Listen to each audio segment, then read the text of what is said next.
सहनाववतु सहनौ भुनक्तु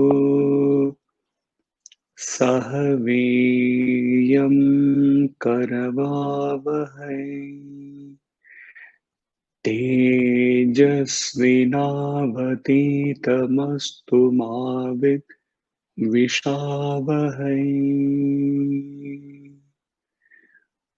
ॐ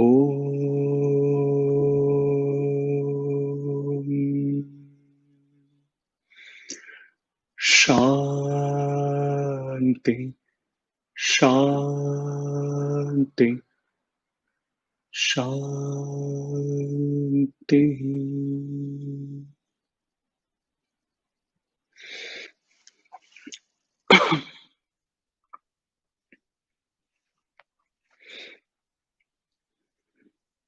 These three Shanti, they have to taper down.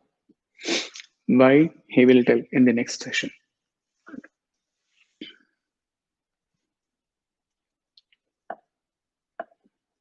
Shall we start? Just about 4 or 5 people are seen. Anyway, we will start as it is 6:30.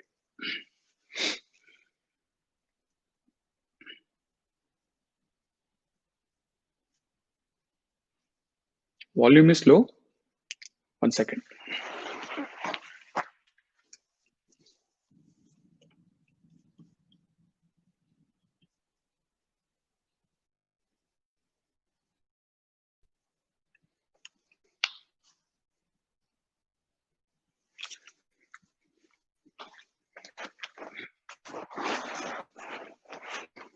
It's okay now? Volume?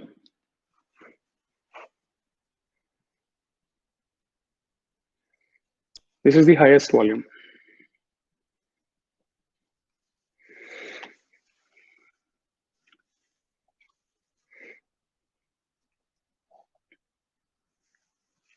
Okay.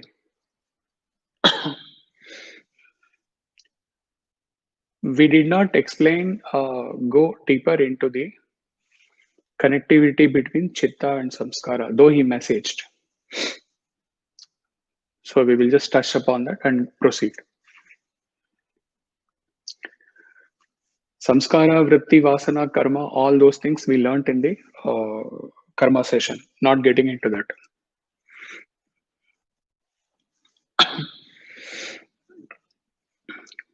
Samskaras are embedded in the subconscious mind called as Chitta. Remember one thing, all these Ahankara, Chitta, Buddhi, all are part of the mind only. The mind without discrimination is mind. The mind with discrimination becomes Buddhi. Right? So samskaras are embedded in the subconscious mind, Chitta. You can call it subconscious mind, unconscious mind, whatever. So from the storehouse of samskaras, from the memory bank, Chitta by itself is not bad. It just stores. It has no thinking. It has no direction. It just stores as a bank. From that, they are picked up as samskaras. Samskaras still unmanifest. And then when they manifest, they become vasanas. And the vasanas influence our vritti, thoughts. And the thoughts may go direct and do the action, or they may go through the raga dvesha and catch action. Okay. For example, this is a famous example he gives in for this explaining this. Suppose there is a student in a university, always a topper. The system went off. 1 second.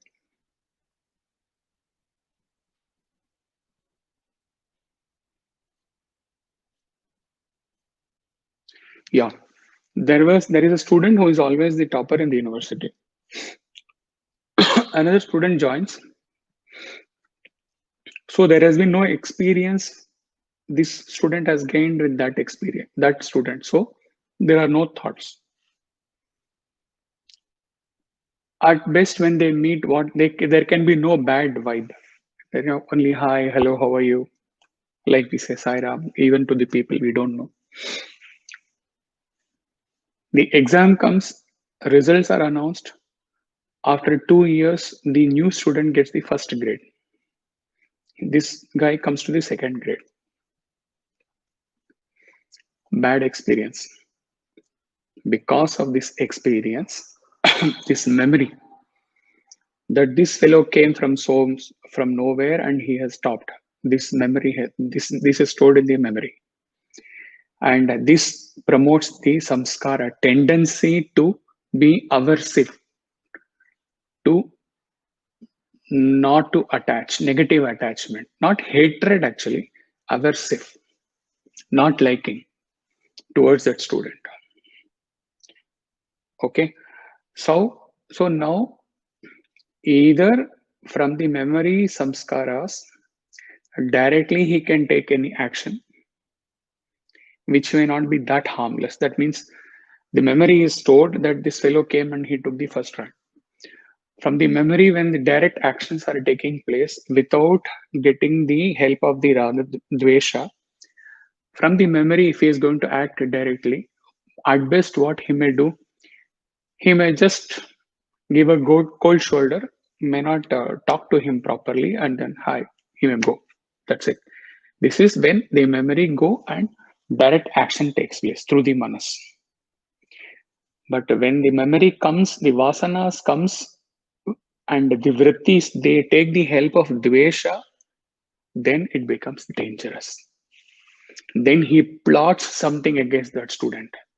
He he thinks of doing something bad for that student. This is when he catches the dvesha. It can be direct or it can be through dvesha. Similarly, if you had a very good experience, it could be direct. Hi, nothing, no further. Just from the memory vasanas, you manas, little act, go. Not very harmless.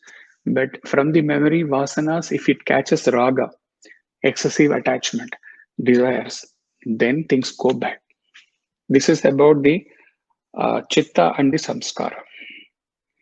Now we are going to go through the four functions: manas, buddhi, chitta, ahankara, how they coordinate, how, who are all amongst these four who join hands together, and how this affects the quality of the actions. In a little detail, we are going to handle now.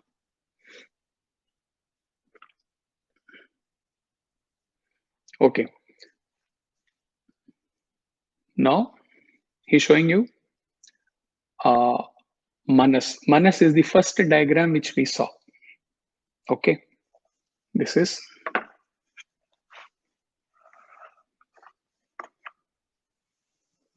the same. Okay. The mind. There is nothing to do with chitta or ahankara. Okay. Mind, manas. Okay. Manas, as we have understood yesterday, manas is the foreman or the supervisor who executes the actions. That means through manas we act, taking the aid of the karma indriyas. Manas just carries through the instructions, but it is not supposed to be the decision maker. Decision maker should be buddhi, the general manager. We will come to it later. When buddhi is clouded, in the Yoga Sutra language, we call it as clouding. When the buddhi is clouded, then the helpers, these villains, they take a bigger role, the ahankara and the chitta.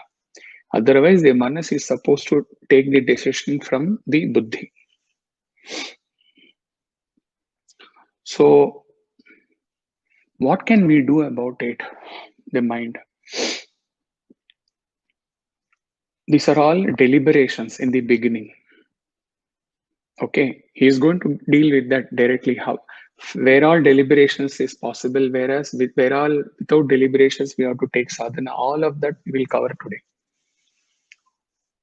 So, as a part of the deliberation, it's a good way to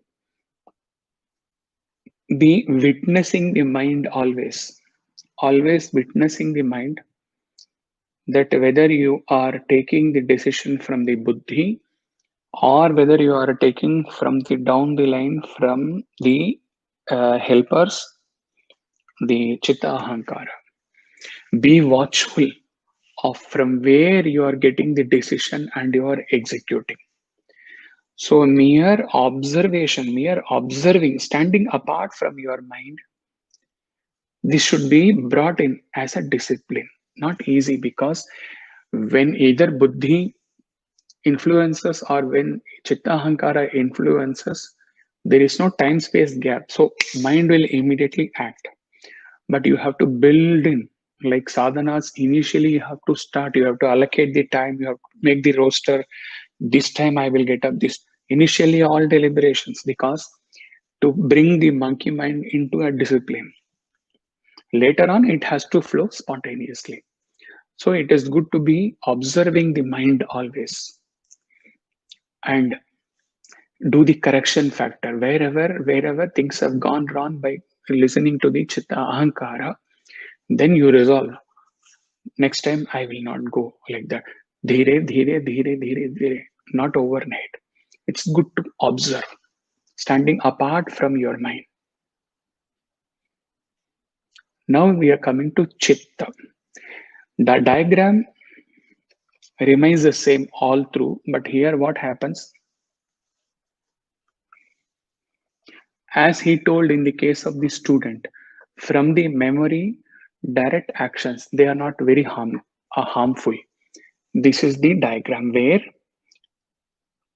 definitely the buddhi is clouded. You can see the buddhi shaded. So buddhi is clouded, not listening. Decision maker is not buddhi. Decision maker is your memory, samskara, from their actions. This is not very dangerous. Whereas always it is good to listen to buddhi, but this is not that bad.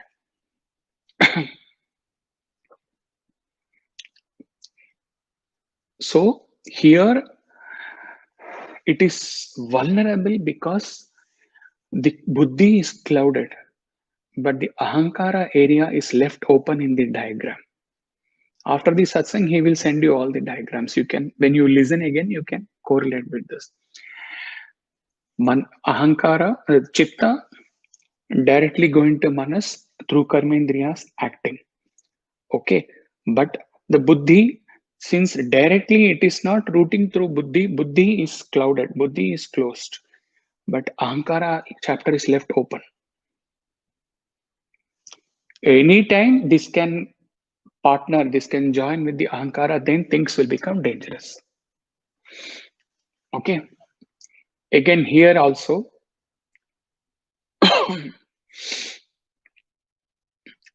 there can be millions and millions of memories.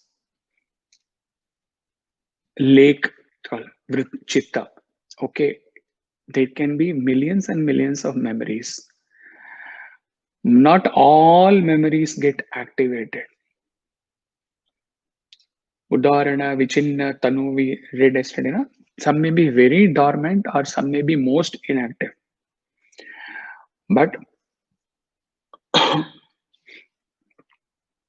when from the chitta, the thoughts, vritti, like the wave from the ocean, from the chitta lake, the vritti wave come upwards. If they do not approach the buddhi and take the aid of buddhi, things can be dangerous. So here again, witnessing, observing the actions taking place when the memory arises, then one need to be careful. that how this route is taking place, whether it is going to go to a wrong action or a harmful action or a painful action, causing pain to either ourselves or causing pain to the other person. We have to be very watchful about this. This is the most dangerous one here. Ahankara. Ahankara, when you say Ahankara, always partners with Chitta. Why, he will explain. If you see here, Buddhi is clouded, and two arrows you can see Chitta and Ahankara, partners. Partners. Okay.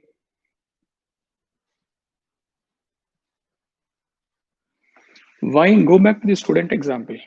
In the student example, till the time the results were announced and the other student got the first rank. Up to that time, there are no stored memory. There is nothing in the memory bank related to that student. Okay. So there was no ragadvesha towards that student, just like any other student. In our society, group housing, in our career office, in so many people are there. We don't develop any ragadvesha towards everybody. Wherever we have had an experience, and that experience is stored in the memory chitta, converting to manifesting as vasanas. Then what happens? This ahankara part, raga or dvesha, sometimes very rare abhinivesha. Raga and dvesha, they and memory. The memory pushes the raga dvesha. When we dealt with chitta only, then we said it is not necessary that it should take join hands with the ahankara. But now we are handling ahankara. Imagine some neighbor has just joined, come in the after 2 flats he has just shifted here, or some new person has joined in the organization, or without any interaction with them, without getting any good or bad experience through them, why will you have any ahankara? Why will you have any raga dvesha towards them? It doesn't happen usually. Okay. Only after you have had the initial experiences, what happens? Initial interaction, action through karmendriyas, coming back through jnana indriyas, the impact of the experience gets stored in the memory bank chitta. It is there now. Now, in the subsequent interactions or subsequent thoughts about that person, this memory is invoked. It happens automatically, even at the sight of that person, or even when you think of that person, and definitely at gross level when you are going to interact or act with that person, that memory of the first experience, this arises, and depending upon raga and dvesha, sukha anushaya and dukha anushaya, raga dvesha. So if the first one was pleasurable, the first experience, then the memory join hands with the raga attachment, sukha anushaya raga. And if the previous experience was painful or not good, then the memory attaches itself dukkha anushaya. It attaches with the dvesha, and they cloud the buddhi. Buddhi is not there. Whether chitta alone is active or ahankar and chitta, in all the scenarios, the GM is not at all contacted. That is the main problem. You have understood the partnering of the chitta and ahankara. All the revenge, all the harm, one inflicts on another is all due to all bad actions, all bad things, even thinking for that other person. That उसको ये हो जाए, ये हो जाए, ये हो जाए, ऐसा हो, वैसा हो, वैसा हो. All the bad thoughts, all the bad actions, they are all they are all because this dvesha and the memory of the previous experience with that person, they have joined hands together. Very bad.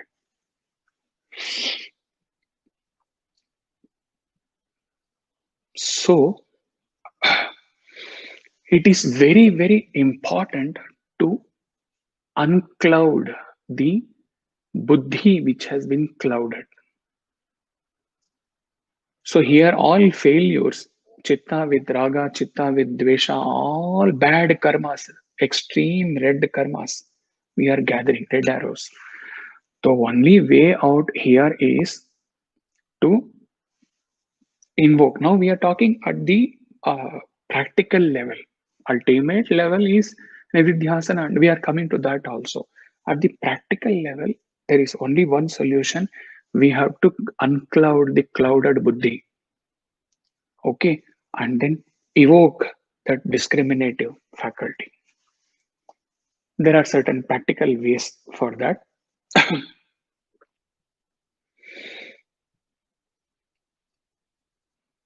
It is possible through abhyasa and vairagya. Okay, abhyasa involves cultivating strong conviction, persistent efforts. Vairagya involves learning to actively and systematically encounter, explore, and let go of the many attachments. Vairagya and Abhyasa, they work together. They are all from Yoga Sutra verses.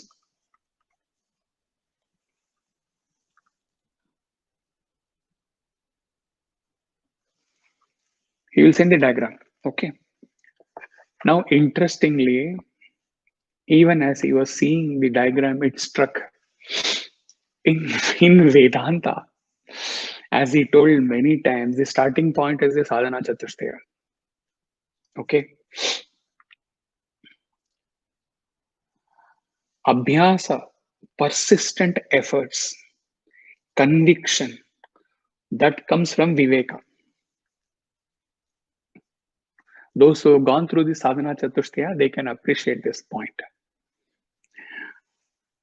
Abhyasa, continuous persistent efforts, conviction, they all come through Viveka, which is the starting point of the sadhana chatushtaya. And Abhyasa and Vairagya is in any way the second point in the sadhana chatushtaya. How beautifully this goes and aligns with that. Those who have gone through the sadhana chatushtaya and practiced it, they can understand this better.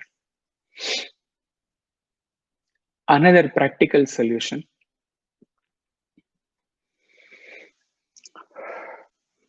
Whenever the memory is joining the samskaras, vasanas, let us be very clear. He won't repeat. We have to be very clear about the flow. Memory, chitta. Chitta, memory. Memory, harmless memories lying below the lake, lying at the surface level of the lake. They by themselves are not bad.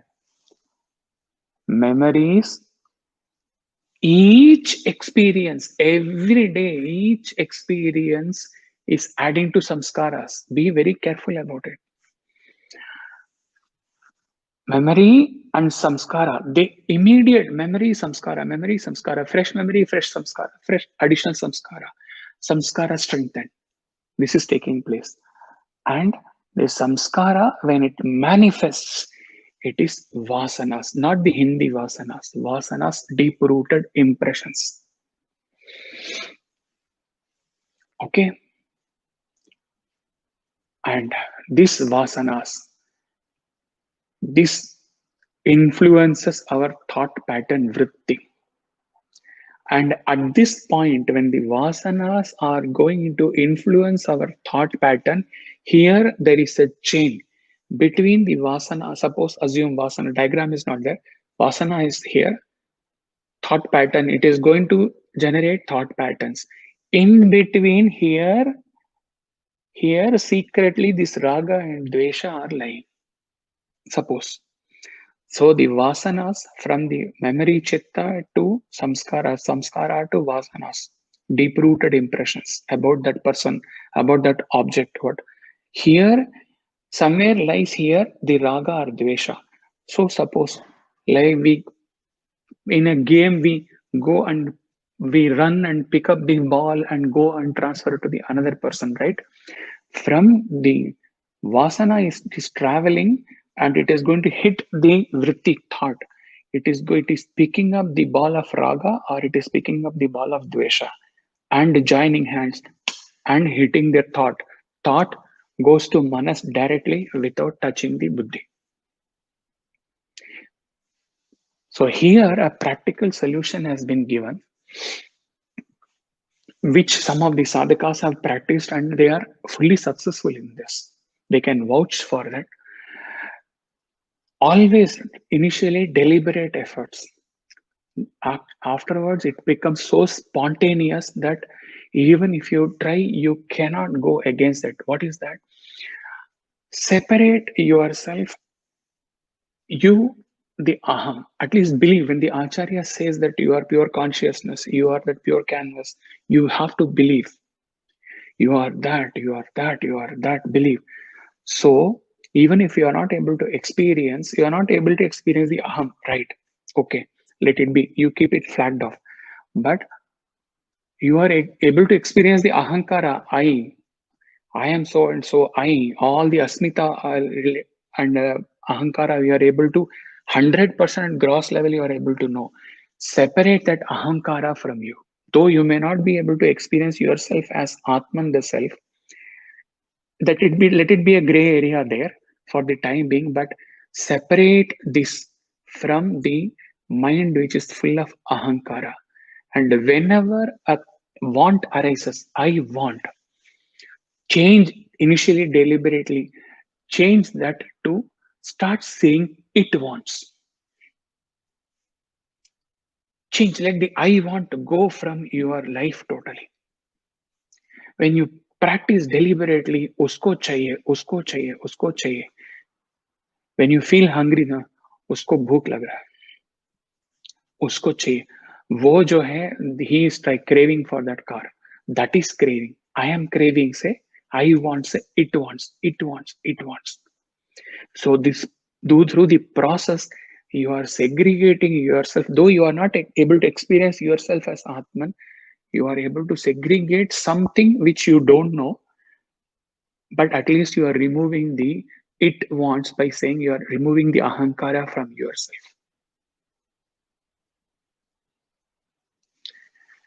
And when the sun at the night or at the night time here or the night time in US or where the sun is not there, then also night is there. The sun is there. Only thing is that it has been clouded. So when the cloud is removed, the sun is already there. So even though you are not able to experience yourself as aham, if you are able to successfully change the pattern to it wants, it desires, it this thing, you keep it away from you, away from you, away from you automatically. And then here the process of sadhana has to come in with lot of conviction. Ultimately, the cloud, the veil of ignorance, which is stopping you from experiencing this Atman, that will be removed. And here you shine as the self. Start practicing it wants. Stop saying I want. Initially, it may be deliberate, but after a week, you will feel you so much relieved. Okay? You are never that. 100 times, 1,000 times, somebody will go to Ramana and ask that I want liberation or why I am like this, why I am suffering, I am doing sadhana still. Only one question of Ramana. Who in you is saying that you are suffering, you want this, you want this? Ask yourself the question.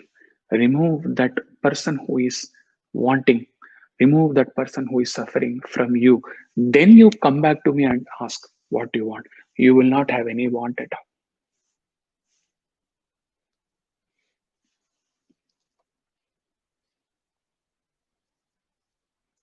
From the my chitta lake, when the waves of vrittis arises,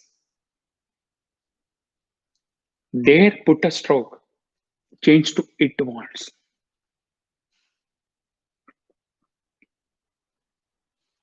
Okay. What will happen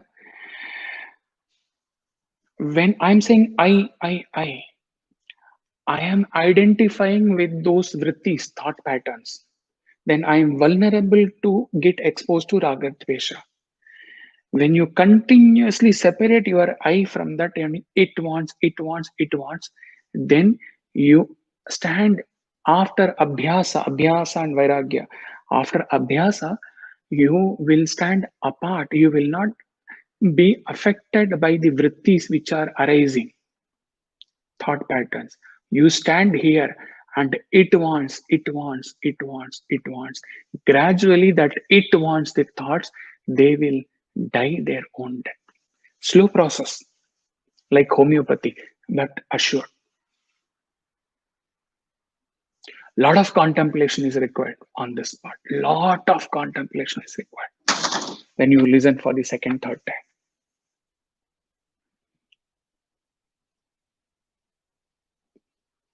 This has been, of course, now this Jantu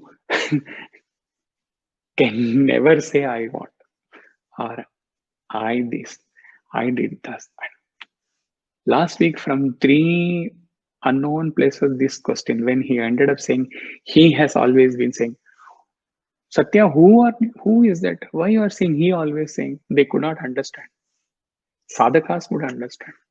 Now all the earlier group sadhakas, they can never say I want. Impossible. So you separate yourself from the ego. Let the ego suffer. Let it keep on craving. You are not that. That ego will also come down. You keep giving food, you keep giving food, you keep giving food. Okay. Then you breed it. You deprive it of the food. Let it die out of hunger. Don't breed it.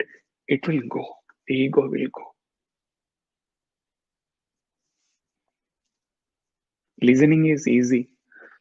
Practice, but not impossible. Little difficult, but not impossible.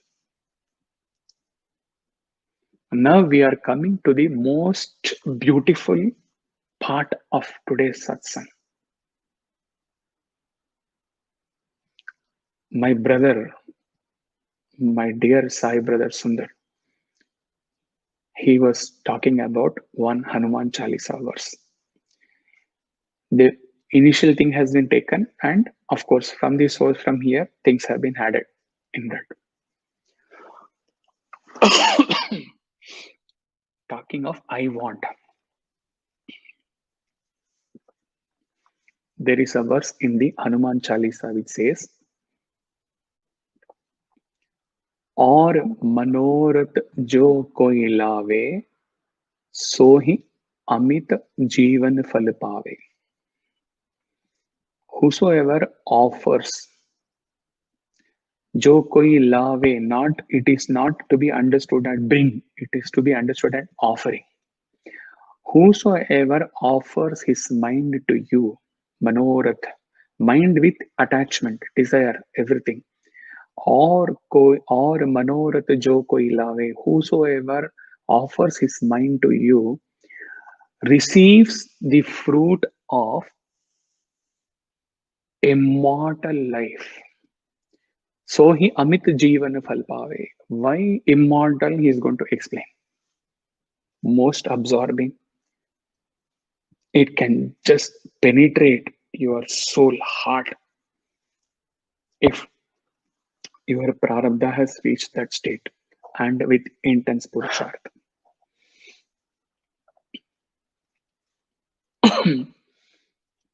Incidentally, yesterday he dealt with that second-hand purchase, car purchase. Okay, thought, then desire, then attachment, then anger, then delusion, lack of viveka, discrimination, then perishing. He explained with that car example. And when he listens to this, my brother, he is also dealing with the car example. Certain things. See, when we sometimes it called Brahmai in Tamil, we often get carried away and we even the chance happenings we take it, blow it out of proportion. We say, see, this happened today. I was thinking this, this. We keep on because we want that. It is not happening, so we think it is happening. But with Sundar, it is not like that. There is some connectivity. Some connectivity. Hundreds of things are there which can't be explained. There is a definite connectivity. It has been conveyed to him. He smiled. He said, brother, maybe possible. So, Manorath. Okay. Let it call, we call it as desire to start with. So let us move from lower to higher. My Manorath is I want a BMW. How he knew that he has BMW? He takes the example of BMW. I want BMW. So one about the memory he told, the memories lying dormant at the surface lake, not getting aroused, they are harmless. So what can be harmless memory about the BMW? I want it okay. When some BM is passing through, the harmless could be seeing that, seeing the beauty of that car, seeing the sophistication of the car, appreciating, oh well, how beautiful is the car. Children are like that. That's why we say children and God are equal. They will not get into the raga dvesha. They see a young, very young children, not the students. They will see, they will enjoy, they will laugh, and they will leave it. 6, 7, 8 years, 10 years, they will see and they will want it. That is the problem. So in the case of BM, I want BM. I am seeing a BM, latest 740 model going there. I appreciate that. Memory is there, harmless.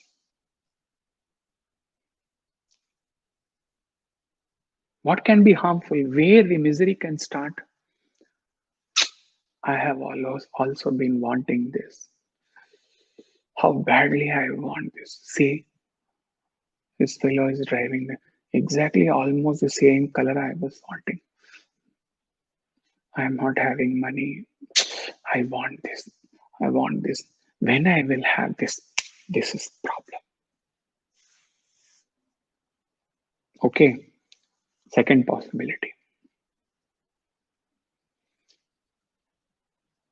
Swami, he says, Swami refers this kind of a thought as in Telugu, korikalu, or in the Google dictionary, it says wishes, but in this context, it is craving, deep wishes, deep rooted craving. Swami explains always, At the surface level, all of you have heard it, but we are going to get a little deeper into it. Swami explains with the I want peace. We all know that Swami says that remove the I, remove the want, your peace. That we all know. But it is not as simple as that.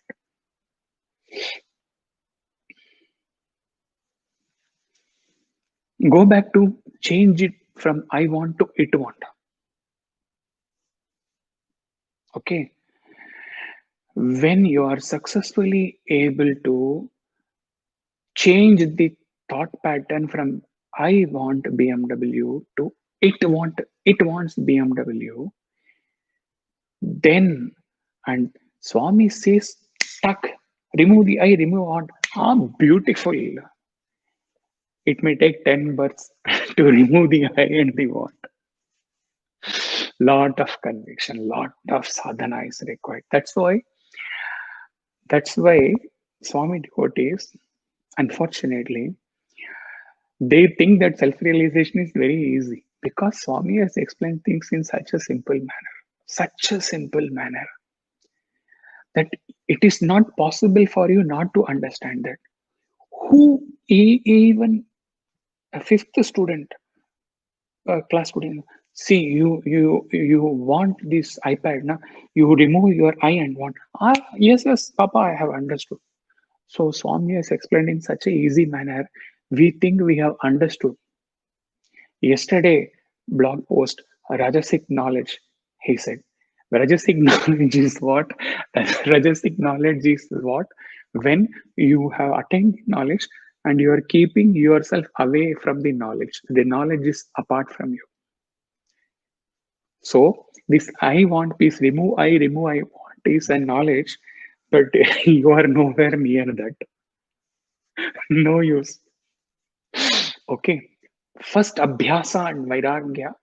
First is actual, when it comes to implementation part, you have to say it wants this mind. I am not that. It wants BMW. When you are able to be successful in this, it may take lot of efforts, lot of abhyasa vairagya. Then only you will be able to be successful in taking out that I from the I want piece.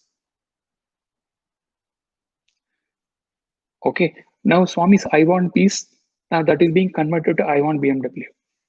Okay, from the I want BMW, remove the I is the most difficult. You have to change the pattern to it wants. That mind, Korikalu, that mind wants BMW. It wants BMW. It wants BMW. It wants you. You distance yourself, your pure self from that wanting. That it want. Once you remove the I want BM. If you are able to remove the I and make it want, then the poor want has no identity without the I. Like Trishanka, who was in between, nor in the heaven nor at the earth, this want is hanging without any identity because the I is gone. If the I is gone, the want will go. So, in the case of now, still we are at the lower level only. We have not reached a peace, prashanti, realization. Still, that BM is there. I want BM. I is gone. Want has no identity. BM is the object of desire is still there. What you do, he will cut short. Remember one thing, a very deep thought now, very deep thought. He is looking into your eyes and telling this is a very deep thought. There are certain desires in life, good or bad, worse, whatever. They just don't leave us. There are some desires like passing clouds. They may affect us for some time and they will leave. But there are some desires. Even when he say It will be beneficial if the listeners close their eyes and relate to any one desire which has not been leaving them at all. It could be even liberation. Okay, there are certain desires which which do not leave us at all. Keep haunting us, keep haunting us, keep haunting us. Then Sundar says,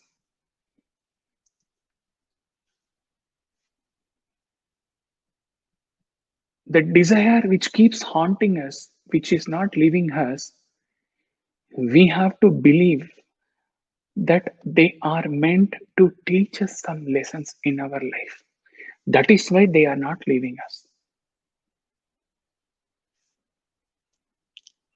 So there is no use driving them away.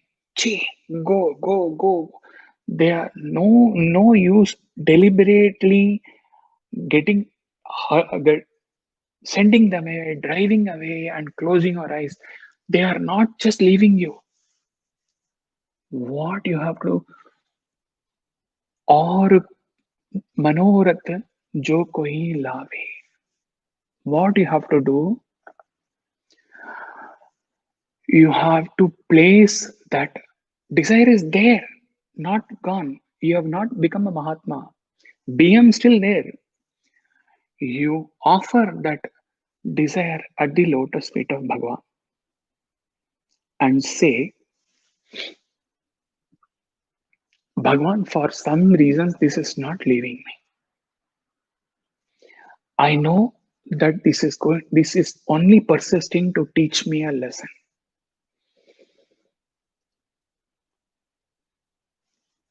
Definitely, I will be pleased. I'm not hiding from you. I'll be very pleased if I get that BM. But more than me, I may be wanting, wanting, wanting. More than me, only you know what I need really. If you are able to satisfy this desire of BM, I'll be very pleased, very happy. Still, desire is there. But I know you are going to teach me something from this desire. So I am not I am not holding on to this. I may apply for loan, I may plan, I may read the features, I may still, the desire has not left me. But the wanting, that craving part, I am keeping that at your feet. And I request you to do the needful. Whatever lesson you have got to teach me from the desire, teach me that. Accordingly, if you give me that, I will accept happily. If this not meant for me, if you in my for my Ramana's Sanchita Karma, first, if my spiritual evolvement, this is not required, if you don't give me, then also I will accept. Remember, you are not sacrificing the desire. You are not leaving. After saying so, next day morning, you can apply for the loan, work out the EMI chart, everything okay. But that craving, you have taken clearly, you have taken out yourself from the whole picture. As a spontaneous this thing, like a nitya karma, you are doing the active required actions for procuring that. But the desire part you have kept at Swami's feet. Keeping at Swami's feet is a very, very crucial thing. We say, na, we cannot have the cake and eat it too. Both are not, either you can have it in hand or you can eat it. Both are not possible. So either you can keep desiring for that or you can keep at Swami's feet. Both cannot happen together. So you keep it at Swami's. If if if you are able to achieve this for all your desires in this world, even for craving for mumukshatva liberation, not to leave the mumukshatva, but the craving part. What happens? और कोई और मनोरथ जो कोई लावे सो ही Amit. Amit is immeasurable. Now brother connects it to immeasurable to immortality. How? Anything bound by time space is measurable. Anything which cannot be bound by time space is anantam, immeasurable. Okay, so our birth onwards up to death, the 6 stages, they are measurable, bound by time space. Amritatvam, your immortality is amit, it is not measurable. So, amit jivan phal paave, you reach the state of immortality. If all your desires, including craving for liberation, they are handled this way continuously, this is easy. This is easy. If you are sincere, I'm telling you, this is easy. Because it is with you and Bhagavan, no other person involved. Easy. Ultimately, Amita Jivan Phal Paave, you will get immortality.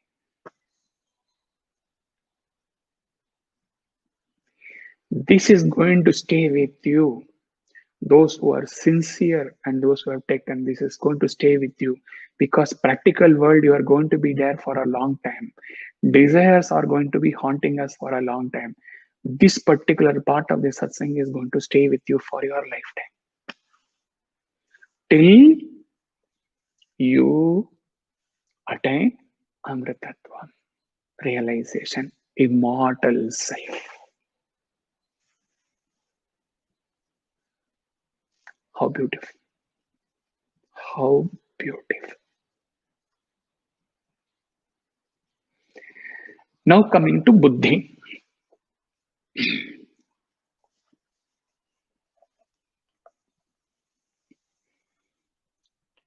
Three arrows going down. The buddhi, which is guiding the manas, the buddhi, which is guiding the chitta, or keeping the chitta quiet. Okay. Or even not keeping, asking it to keep shut up, but the memory arises. The buddhi is guiding them. Buddhi guides manas, buddhi guides ahankara, buddhi guides chitta. Kriyamana karma, white arrows. Purushartha. Depending upon your stages, ashrama. Karma and these sessions are absolutely interconnected, totally interconnected.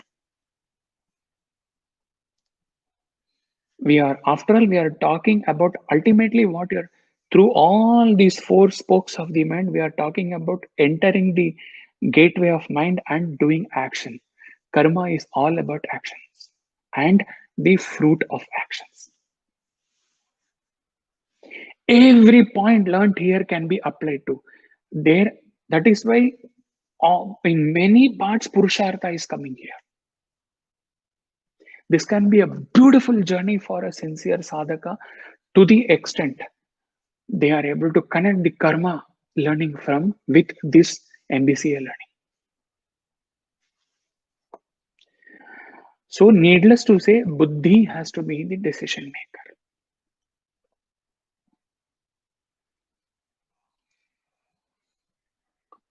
Okay, there is one catch here. In sadhana,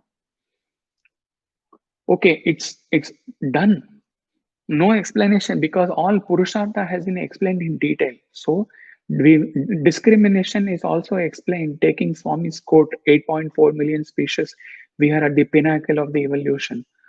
We have been bestowed discriminations. Buddhi has to be very clear. No need for total any elaborate discussion on this. Buddhi has to be, GM has to be the GM example is also going to live with you forever. Done. But there is a subtle point. This point has not even been conveyed to the other three sadhakas in 10 years now. First time they are also getting. In sadhana, in advanced stage, since we are using our pure intellect, sattvic mind, pure intellect for even mananam nididhyasanam, because still we are not crossed the awareness of awareness. We have not reached the samadhi stage. So sattvic intellect is being used always, always, always. There is a very subtle point which even the sadhaka may not realize. They may end up taking this pure intellect, sattvic intellect, to be the self consciousness. Because interestingly, in Drigdrishya Viveka, you will learn that the first point of contact of our identity with the pure consciousness is the intellect. Like in the creation, he taught the first thing which intermediary between the creation and pure consciousness, Brahman, the first thing to emerge was the cosmic vibration Om. Here in our reference, Buddhi is the first point of contact. Buddhi in some process, Drigdrishya Viveka, wait for that, another very profound session. Buddhi is the thing which is going to absorb the consciousness and then lend it to all other faculties. So often using the Buddhi, higher intellect, for sadhana, there can be a confusion. Now the three sadhakas are going to sit and meditate on this. Is it possible? Has it ever come in our sadhana? They have to think. There is a possibility. Okay. So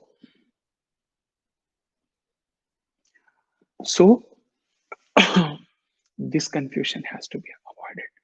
Ultimately, you have to cross the buddhi intellect also. That means in the nididhyasana, when that moment, that D-Day, that moment when you are face to face with pure consciousness, subjective, intuitive, intimate experience of Atman self.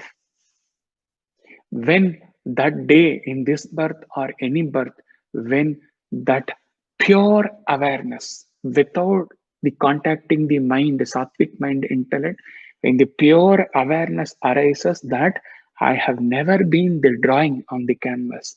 I am always that canvas. When I say I am this, I am in that I am, the buddhi should not come. That's what he is telling now. I am the pure canvas. That is why awareness is prefixed with pure. When you leave the awareness vulnerable to itself, it can be awareness with the mind. When you say pure awareness, I am, aham brahmasmi, clear cut in that aham, intellect should not be there. Knowledge should not be there. Sattvic, subtlest mind should not be there.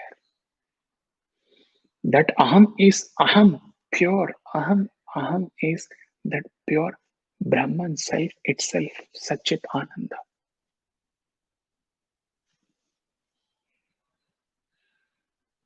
Little higher, contemplate.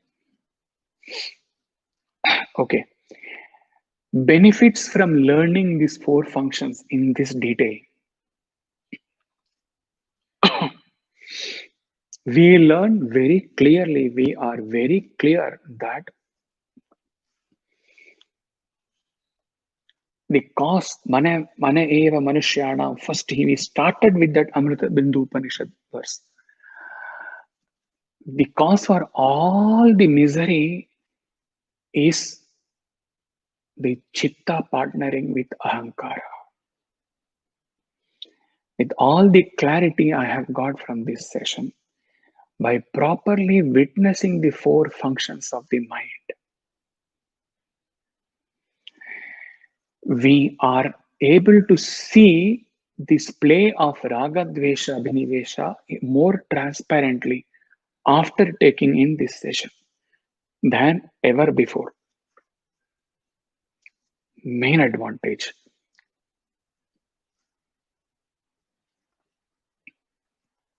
Okay, like Swami told that this thing, the student is washing the utensils, the plate after all have had the lunch. Incidentally, not even one person responded to that that analogy. I think one response came 1 to 1, finished.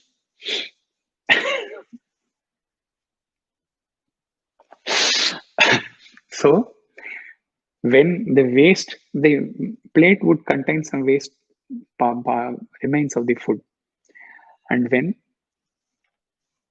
he's washing, Swami is coming and watching that sink and telling, see, when you are opening water at full flow, this waste, you think that by opening it full flow, you will deal with the waste which is got transferred from the plate to sink. But when aggressively when you use, the waste remains where it is. Witness that waste. If it has to fill the choke the pipe, let it choke. Witness it, and then open your discrimination, open your deliberation, and then deal with that, and then through a process you remove it. So seeing that waste very transparently on the sink, that is the help with this session. You see the play of your ragadvesha abhinivesha as if you are seeing the a movie character, actor, actress portraying the ragadvesha abhinivesha in a screen. So clearly you can see, if you have sincerely taking this and twice, thrice you are listening it, okay, then you can be at least like the waste come to the surface level. Don't hide it. Hiding is no use. Accept it. I have got enough of ragadvesha abhinivesha, and then deal with it through sadhana, through vairagya abhyas.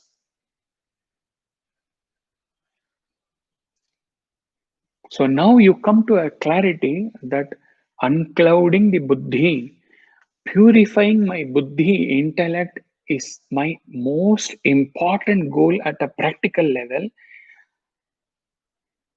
and then going to the higher level of liberation. Your buddhi should never be impure.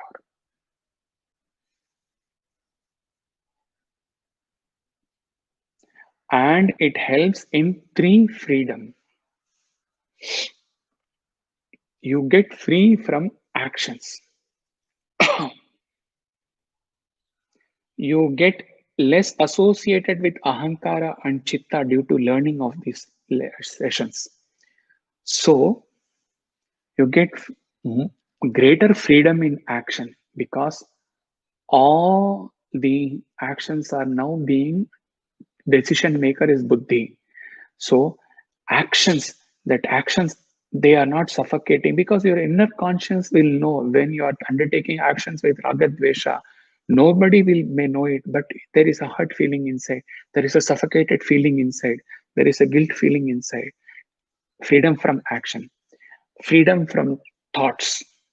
He has already covered that suffocated feeling, that is gone. Freedom from ignorance. This is the gateway to higher sadhana for liberation. Ignorance is removed, and you learn to go beyond the mind.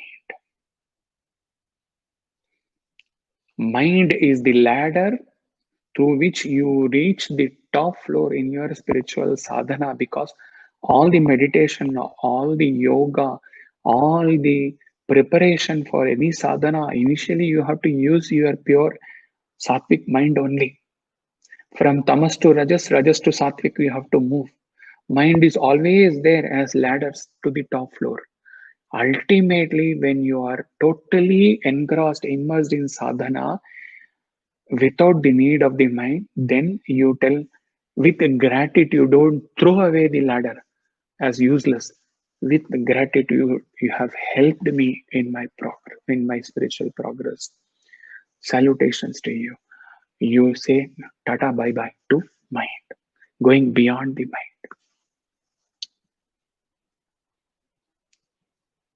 Now coming to practice, the climax part.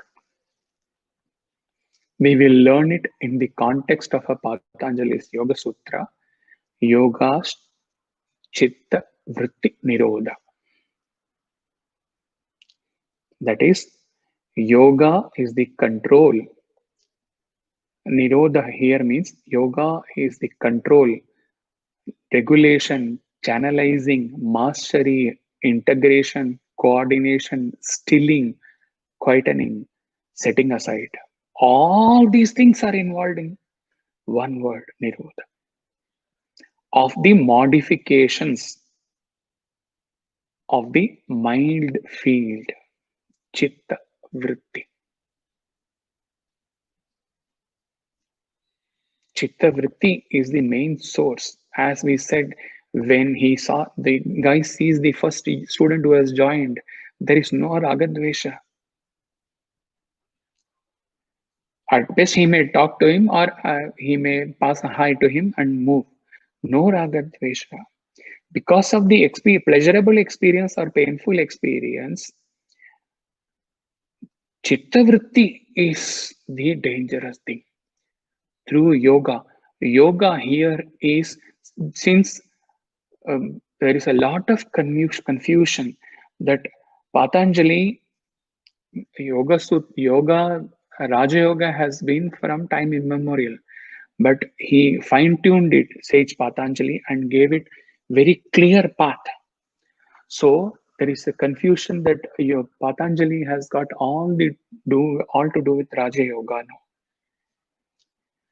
Samadhi Patandal, when one reads in the Yoga Sutra and meditates and contemplates, it is not distinct from Vedanta. But Vedanta is a direct route. So thought may come that why to take an indirect route and deliberate. Vedanta puts you in the right perspective right then and there when you start with sadhana chatushtaya. So yoga is union. Yoga is union. Union is what? Union of you, Jiva Atman, with the Paramatman. Yoga is samadhi. Yoga is not always to be construed as physical techniques. Yoga is union with self, union with God. So, in the samadhi pursuit, all the means for that yoga you undertake, karma, bhakti, jnana, raja, whatever, and bhakti and jnana at the later stage, to be precise, all the efforts to reach that samadhi state yoga union,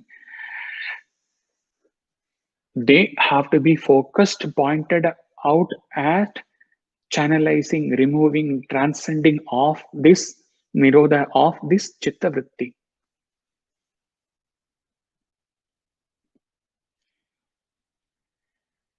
Okay, so this can be only possible through, the Yoga Sutra says that this is possible only through abhyasa and vairagya, practice and non-attachment. Okay, it has been explained earlier.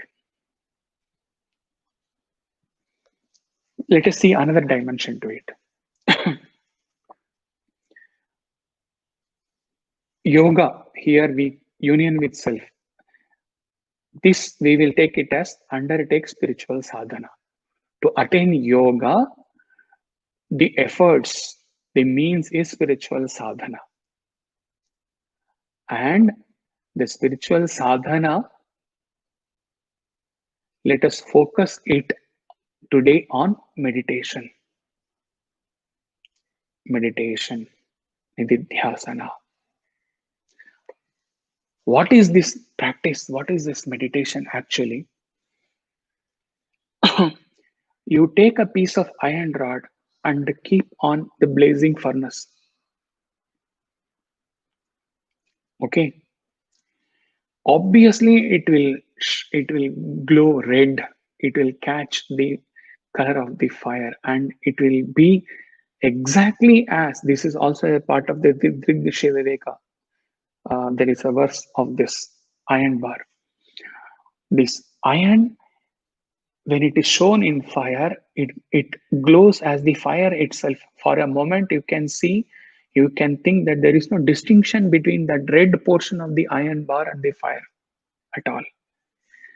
But you take it away from that and you keep it away for a few days, it will go get back to that iron.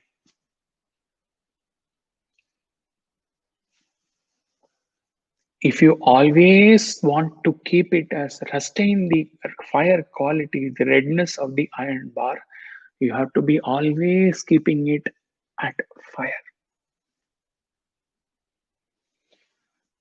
Exactly. Now you have got it. Exactly. If you want to keep your mind always focused in the fire of God realization,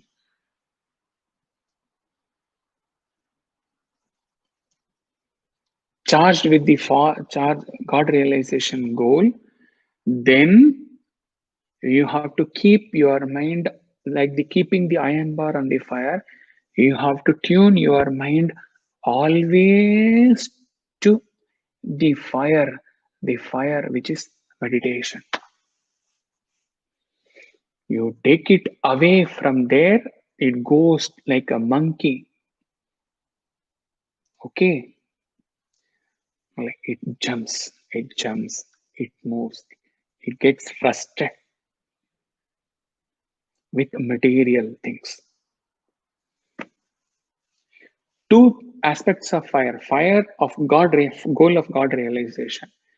Then keep your mind in the fire of sadhana, fire of meditation, so that it does not lose its that fire ever. So it is okay to keep telling that do good, say good. It is always good. See, I he is not pointing out any one of you. Please don't mistake.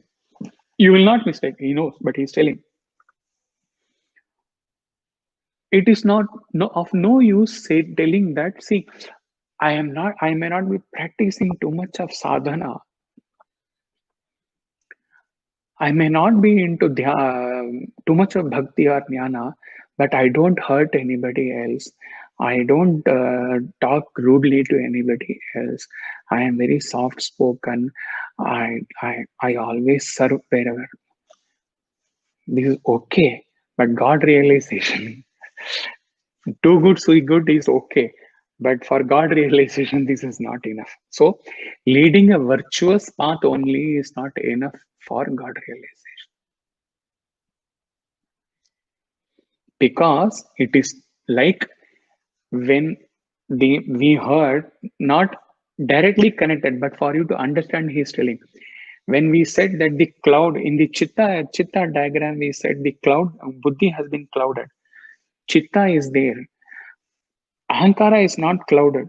So it is vulnerable. It can catch Ahankara, partner with Ahankara anytime. So unless you put yourself into that fire sadhana of meditation, always this see good, do good mind. I never hurt anybody. To the extent possible, I do little service mind. This is vulnerable to ragadvesha. This can same emotions, it can go in the negative way also, raga dvesha also, and it can catch jung rust. It can go the other way also. Then you have to pull it to do good, see good. Then it will go here. Then you pull it to do good, see good. Not not very sure path. Sure path is that Don't take the risk of the iron getting rusted or iron losing the fire splendor at all. You put it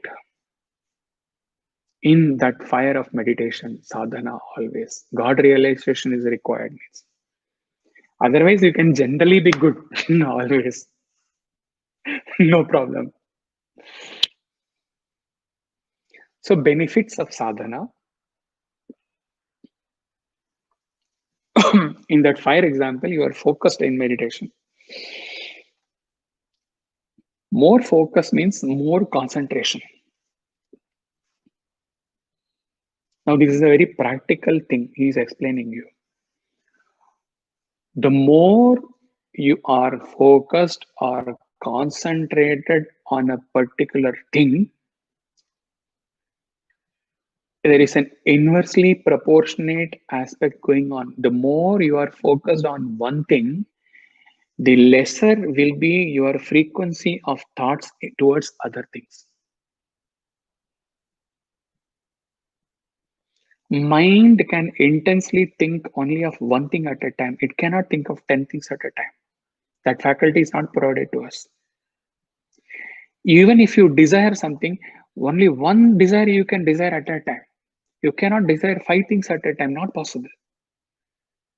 So, practically, if you are putting yourself into the fire of sadhana, more concentration is developed because lesser your thought patterns are reduced, vritti is reduced. Practically, even. What is the use of all the bhajan, pujan, everything?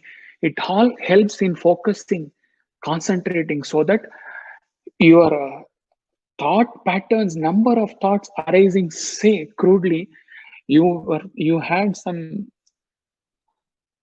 200 thoughts in a day before coming to sadhana and regularly attending the bhajans. With the focused bhajans, focused kirtanam, focused practice, your thought patterns will come down to 50. This is a scientific, practical. Huh? No mysticism in this.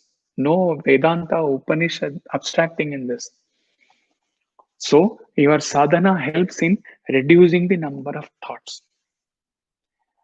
And when your thoughts of vritti is reduced, then the probability of the vritti catching the raga dvesha gets reduced. All process, one after the other.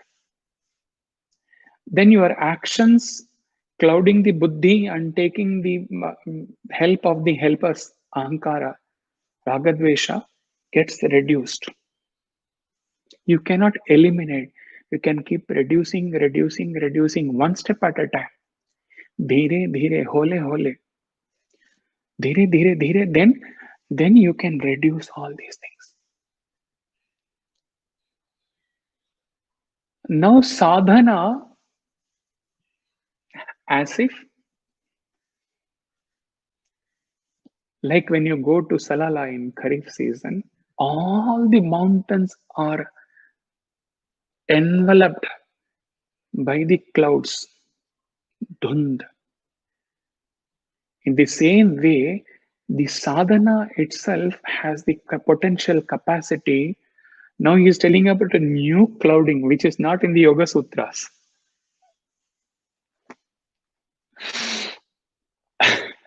They are all need based. Depending upon your requirement, it is just coming out.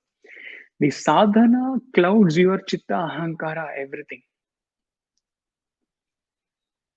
It clouds. Okay.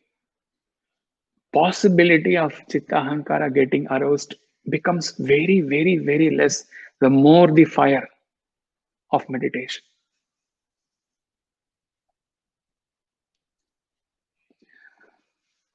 Lesser the thought patterns, lesser the raga dvesha, clouding by sadhana, lesser actions, basic for artha kama, basic actions. Actions are reduced. Karma is go back to Shivanandaji's roar. Give up the body, give up the karma. He told now everything. It is all related to that. Perhaps this got motivation from that roar when while he was typing this. So your actions are reduced. So reverse flow to chitta is reduced. Bondage is getting reduced day by day, day by day. Practical steps, huh? Practical steps. No nididhyasana Brahman here. Very practical. So what happens? The sadhana having clouded the chitta ahankara, by default, by elimination process, any action has to take place. It can take place only through buddhi. Kriyamana karma, white arrows. More satsang, more meditation, more purushartha, more nearing to God. This birth or next to next, whatever. Let it come. Where will it go? He is waiting for us, no? Pandari Nivasa He Panduranga. Now, a glimpse on why sadhana fails. The reverse. This is very important for us to know.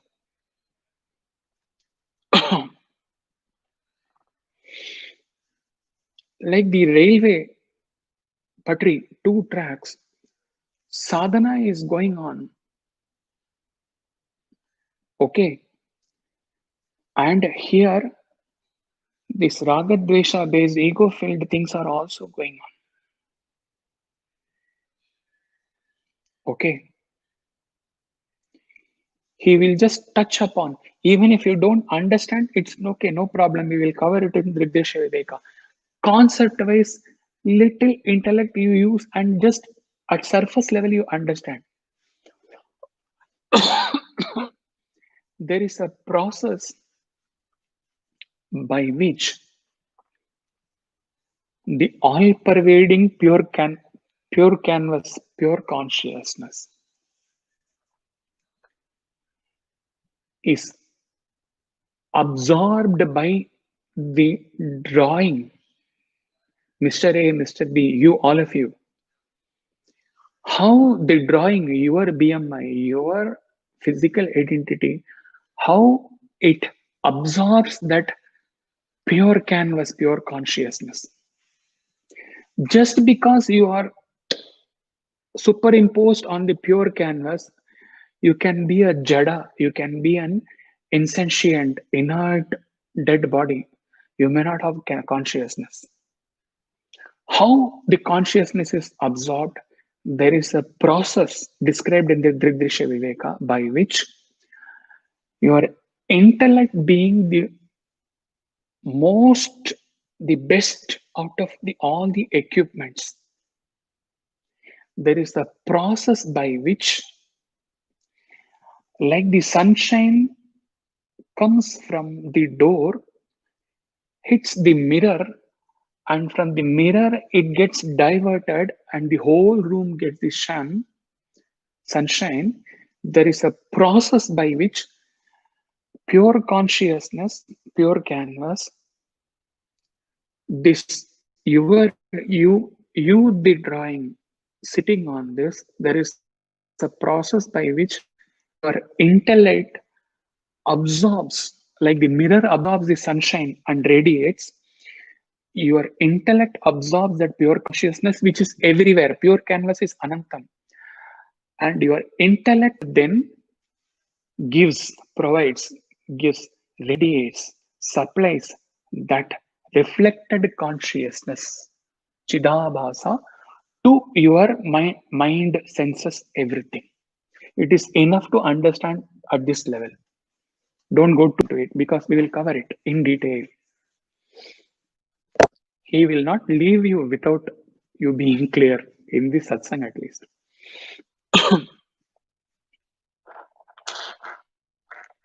Okay, we have to be fast. Now, the intellect is absorbed pure consciousness. It is radiating to your, and suppose there is the mind is all full of dirt, full covered by ahankara, ragadvesha. The intellect may still radiate, but what will happen? Like in a bucket of water, When there is too much of dirt, then the sunshine cannot reflect it properly. Similarly, if you have too much of raga, dvesha, abhinivesha, avidya, asmita, all five, then the God has done his duty. Pure consciousness through intellect, reflecting here when it reflecting medium, absorbing medium, it is full dirt of ahankara. So, any amount of sadhana, you will not be able to experience that reflected consciousness. You will not be able to experience that self.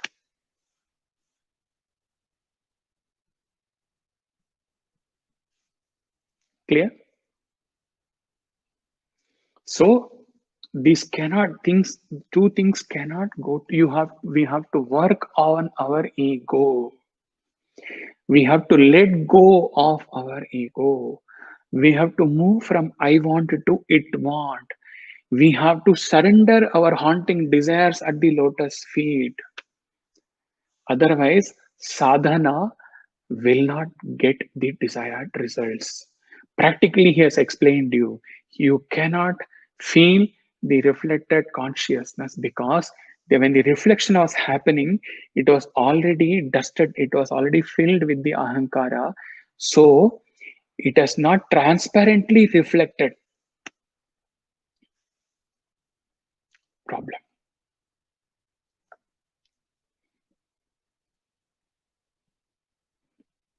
He will cut short. Okay, now come to realized masters. What is the difference between realized masters and a normal human being? We'll come to an end. We are coming to an end. We have already told that at the moment of realization, your sanchita karma becomes roasted seeds, ineffective. Through surrender, Professor Safaya's example, hand raise going, and through sadhana, nididhyasana, where you are aware that your karmas are getting roasted. Okay, sanchita karmas are not there. Obviously, needless to say, in the four spokes diagram, memory bank, the deposit FD has been broken, the FD has been liquidated, balance account has been closed. There is no memory chitta left whatever. Memory may be there, lying there, not that the realized masters will forget about his young childhood, but harmless memory. They will just sit impotent. They cannot transform to vritti pattern, thought pattern. Memory is khali. Ragadvesha is khali. Not only strike the shadowed, erased. Buddhi is active, but he is not even aware. Like he told that there is can be a confusion. Buddhi is pure consciousness. The master is very clear. Consciousness. He is in samadhi. So he is all along, he may be using the pure sattvic intellect for carrying out action for the benefit of the humanity, but he is not even deliberating upon that. He is not aware that he is using the intellect.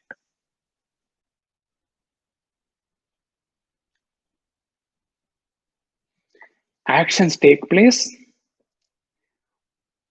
If he has got any household responsibility, anything for that, some actions minimum, and mostly for Loka Kalyana. And karmas are clear. There is no rebirth. But God, in some cases, if God wants someone to be reborn, even after realization, for the benefit of the world, this God is all mystical, pure consciousness, Brahman, God. We will not get into that area. Mystically, it can happen that even a realized soul can be reborn into the world. He will not, he or she will not marry. They will not go through the normal ordeals of life. Their starting is sannyasa ashrama. They will be born only for benefiting the world.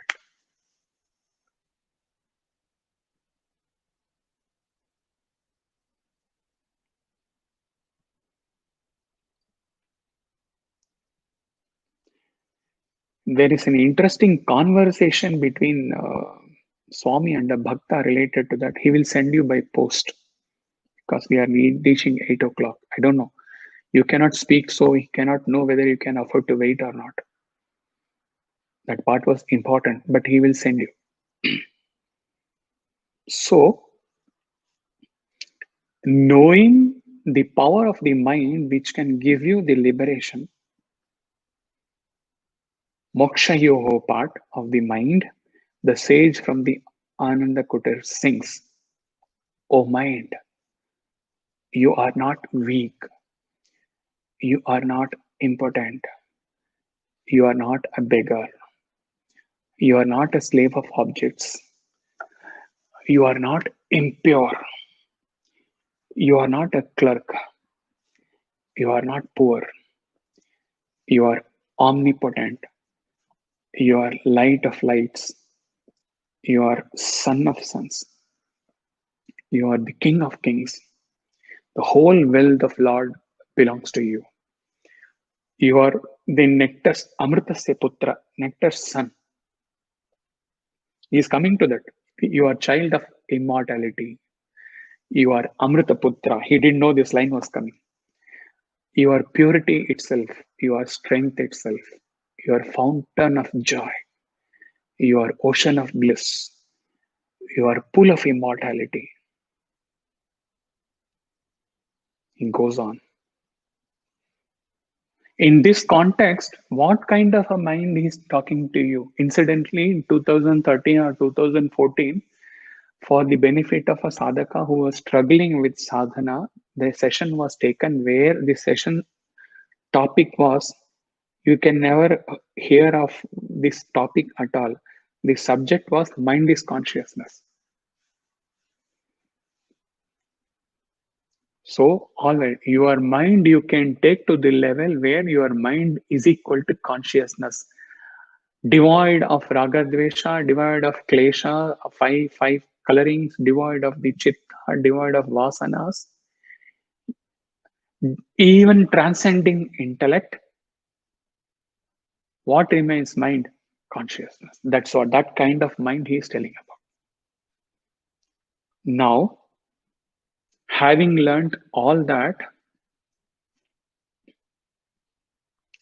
it's all about mind.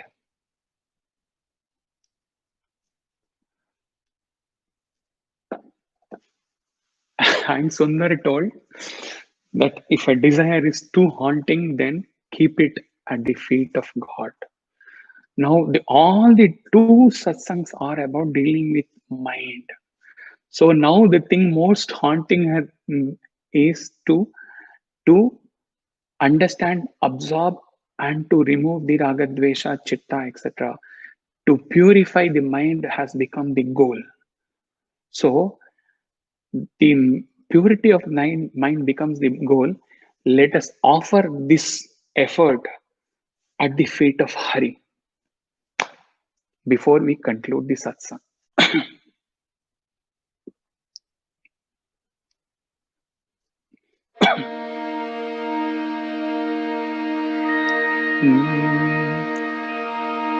मन है एक बार हरि बोल, मन है एक बार हरि बोल, हरि हरि बोल, हरि बोल, मन है एक बार हरि बोल, हरि पिता हरि माता, हरि गुरु ज्ञान दाता, हरि पिता हरि माता, हरि गुरु ज्ञान दाता, चिदानंद रूप हरि पतित पावन, मन एक बार हरि बोल। ब्रह्मानंद रूप हरि पतित पावन, मन एक बार हरि बोल। मन एक बार हरि बोल।